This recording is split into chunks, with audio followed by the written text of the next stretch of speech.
So this super Christian guy is about to unalive his own wife. And unfortunately, he's gonna get away with it.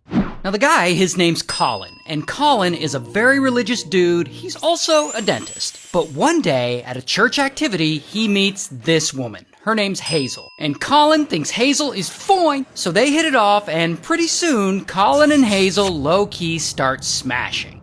Here's the problem with that, though. Colin is actually already married, and he has a bunch of kids. And here's the other problem with that. Hazel is also married with kids. Regardless, they secretly keep their affair going, and they just keep smashing away. And this goes on for a few months, but then they get busted. Someone from the church they go to is at a local park, and he catches them in the act. And he tells the pastor at their church, and pastor tells Colin's wife, and this blows their whole affair wide open. And so Colin and Hazel each have to go to their respective spouses and confess that they're having an affair. Now, Colin's wife, who we'll just call Colin's wife, she's absolutely devastated by this news, and she can't handle it. And eventually, she tries to unalive herself with sleeping pills. But lucky for her, she's not successful. She survives. However, allegedly, Colin finds her suicide note. And this suicide note gives him an idea of how to solve his problem. Because despite all the trauma he's caused his wife, he still really wants to keep smashing with Hazel. Now, he could go and just get a divorce, and Hazel could get a divorce, and then they could just be together like normal people. But they decide they can't do that. Because remember, he is a super religious Christian, and so is she. And because of that, they decide divorce is just not an option. I mean, it's frowned upon by the church. Instead, they go a different route. And Colin and Hazel come up with a plan.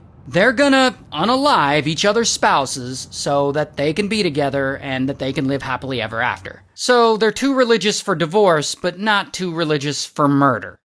Got it. So anyway, one night, Colin's wife is asleep in the living room, on the couch. And this is not surprising, since they're having so many problems in their marriage. But Colin, he sneaks into the garage, and he's got some kind of hose. And he attaches that hose to the exhaust pipe of their car while the car is running. Then he takes the other end of that hose, and he sneaks into the living room, and he holds it near his wife's face. Now, obviously, he's trying to poison her with carbon monoxide by trying to get her to inhale the fumes from the running car. And she does breathe in these fumes, but she doesn't immediately die. Instead, she wakes up and her eyes open and she starts to struggle because she realizes she can't really breathe. And Colin, he holds her down and he covers her face with a quilt and he sticks the hose under there. And she struggles and she takes her last few breaths until she's unalived. Then, Colin carries her body and he puts it in the trunk of his car and he drives toward Hazel's house. Meanwhile, over at Hazel's house, she is completing her part of the plan. And her husband is there at the house with her, this guy, and she low-key slips him some sedatives, and he passes out. He's asleep. Then, Colin arrives, and he does the same thing he did to his wife. He attaches the hose to the exhaust of his car again, and he creeps into the bedroom with that hose, and he puts it near the husband's face so that he'll breathe in the fumes. And then husband wakes up and there's a struggle and a fight, but husband is just too sedated and he loses the fight, and Colin holds him down and puts the hose up to his face, and he breathes in too much of the fumes, and husband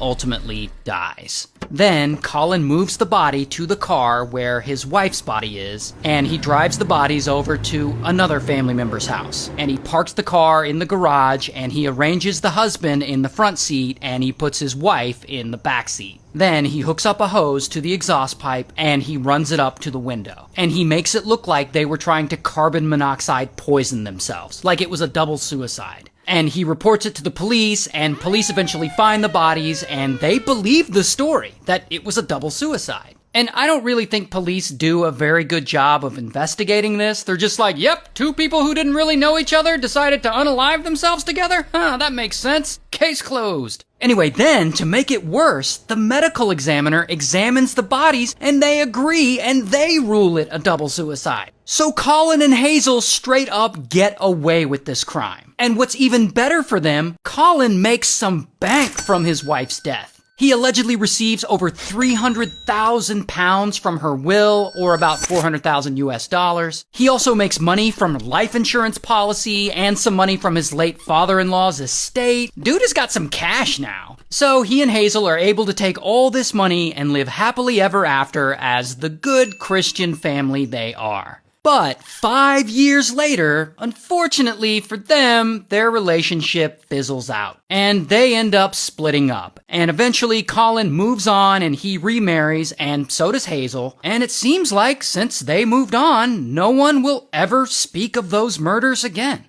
Until about 16 years later, Colin's life starts falling apart. First, his 22-year-old son suddenly dies in some accident in Russia. He fell down a stairwell. Horrible tragedy. And this devastates Colin, as you can imagine. Then he falls for some get-rich-quick scam. Some guy in the Philippines cons him out of his life savings, about 350,000 pounds, or around 467,000 US dollars. So all that money he made from his wife's death, from the will and the life insurance, he loses it all, and he falls deep into debt. Womp womp. So now he's broke and one of his kids is dead and he doesn't know what to do. He's never felt this low in his life. And keep in mind, he's still a very religious guy. So he sees all this bad luck as some kind of sign that his God is punishing him. Punishing him for all the bad things he's done in his life, specifically punishing him for unaliving his wife and for unaliving Hazel's husband all those years ago. So he starts thinking that it'll help if he confesses. So he goes and he calls some of the elders of his church to gather at his house, and he sits them down and he starts confessing. I guess he thinks this is going to completely absolve him of his crimes. The church is just going to be like, oh, it's fine that you committed murder. We're all good with that, just as long as you tell the truth. No! I mean, they're church elders, but they're also, human beings, like anyone else. You go around most people talking about how you committed murder over a decade ago. Most people are going to be like, I don't want to be involved in this conversation. Whatever you did, bro, just leave me out of it. Anyway, during this gathering, Colin confesses a lot of things to these church elders. He confesses to his new wife that he had multiple affairs during their marriage. He confesses that he has a major addiction to pornography. He confesses that he sometimes likes to